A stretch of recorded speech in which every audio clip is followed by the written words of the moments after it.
Hey guys, how's it going? I received this product from Lewie. So this is their package of Smile Whitening Wands.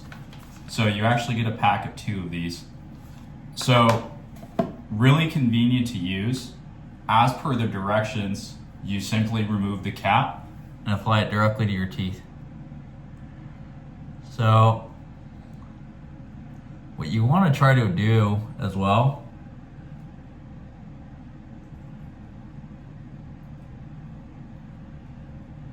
avoid applying it directly to your gums as per the instructions, because like I said, I actually did hit all these, so you don't really have to push very hard. It comes out very well on its own.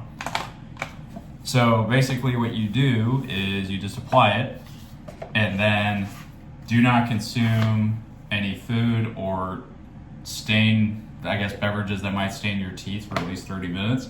So I guess the best practice you could probably do with these is do it first thing in the morning when you wake up and you brush your teeth, apply it, and then go about your day. And then I guess before you go to bed, apply it directly before you go to bed so you can see the best results. Check it out.